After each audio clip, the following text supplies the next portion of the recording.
My dear students, today I am going to explain you the new topic, that is figures of speech. What do you mean by figures of speech and in how many types it is classified? You can see over here the figures of speech can be classified on the basis of number 1 resemblance, number 2 contrast, number 3 association and number 4 construction. Now we go to the first type, that is resemblance. Resemblance examples are simile, metaphor, apostrophe and personification. Then I will explain you each figure of speech in detail by giving the definition. Just you see the names over here, that how they are classified. Now we go to the next number 2, that is contrast. Examples are antithesis and epigram. Number 3 association. Examples are metonymy and synecdoche. Number 4 construction. For example, climax and anticlimax. Now you see classification is done. Now we go to the first figures of speech, that is simile. What do you mean by a simile? It is a comparison.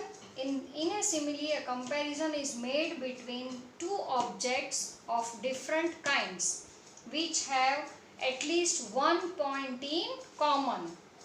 For example, if anybody is proudy, people are proudy, then we say you are proud as peacock. So we are comparing the person with the peacock. As proud as peacock. As good as gold is a pure metal. It is very good metal. So we compare it. Okay, it looks like a gold. As clear as crystal. When you go to the river or pond, then you see that water is so clear. Inside you can see the pebbles. Your face is seen. Your shadow is seen. That time we say okay, water is so clear. As clear as crystal. Crystal is a metal. Now we go to number 2, that is metaphor. It is an implied simile. It states that one thing is like the another or it acts as another. But it takes that for granted and proceeds as if two things were one. For example, if we say he fought like a lion, this is simile. That the person is compared with a lion, that he is bold, he is fighting like a lion. But if we say that he was a lion in the fight, that is metaphor. Example of metaphor. Another example I can tell you that the camel is a sheep of the desert. Camel is sheep means it is not a boat, it is not a ship, not sailing on the water, but it walks on the desert. So it is compared with the sheep. That sheep sails on the water, same way the camel is the sheep of the desert. These are the examples of metaphor. Children, now see number 3, personification. In personification, here inanimate objects and abstract notions are spoken of as having life and intelligence. Means non-living things behave as an living things. For example, the cowed pumpkin smiled at me.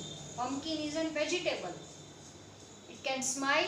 No, it cannot smile. But it is said, it is compared with the human beings, that human being smile.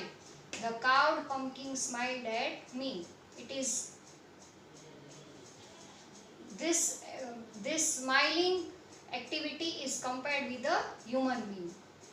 Next, number 2 is the picture in that magazine screamed for attention. Now the book is open, picture is there, but picture cannot speak, cannot shout. Scream means shout, but it is said that if you are not seeing in the book, the picture is waiting for you, that you turn the page, you see it. So it is compared with the human being's activity, that it can scream but it cannot scream. It is a non-living thing. The picture in that magazine screamed for attention.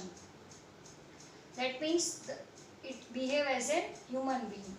Now we go to number 4, that is apostrophe. What do you mean by an apostrophe? In it, it is a direct address to the dead, to the absent, or to a personified object or idea which is not present, which is not alive. For that it is compared to that particular object or idea. For example, roll on the deep and dark blue ocean. Roll. Can you roll on the ocean? Is it possible? No, you can swim, but you cannot roll. That means it is not an, just it is an idea. Milton, though, should best be living at this hour. Next, number 5, antithesis. What do you mean by antithesis? It is a striking opposition or contrast of words is made in the same sentence. For example, speech is silver but silence is golden. When you say that you speak, sometimes we speak which is not worth. So it is to be said as a silver. But if you don't speak, then it is as an gold. It is golden. Sometimes you have to keep mum. We should not speak at that particular situation. That time we say that silence is golden. Better not to speak. Number 2, many are called but few are chosen.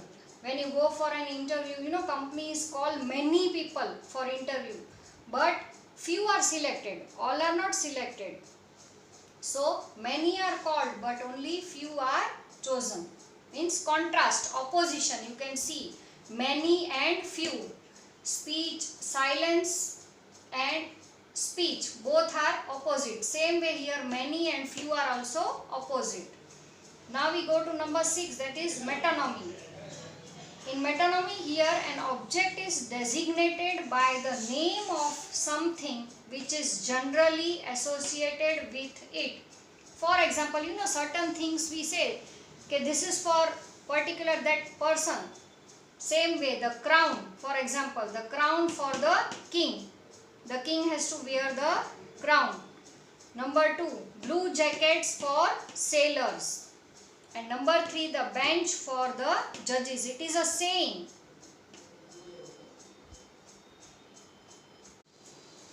Number 7, how will you pronounce it? Synecdoche. What do you mean by synecdoche?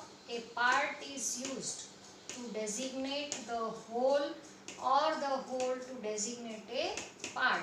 For example, give us this day our daily bread. Bread means food.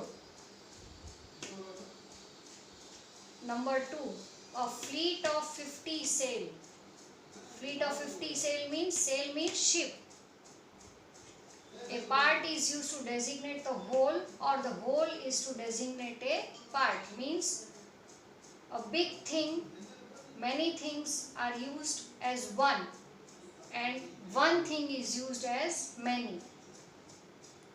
England won the first test match against Australia. These are the example of synecdoche. Now we go to number 8, that is litotes.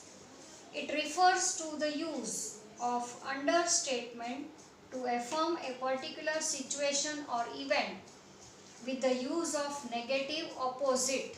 Clearly it is given negative opposite. For example, I am not a little surprised. Little means greatly. Opposite is greatly. I am not a little greatly surprised.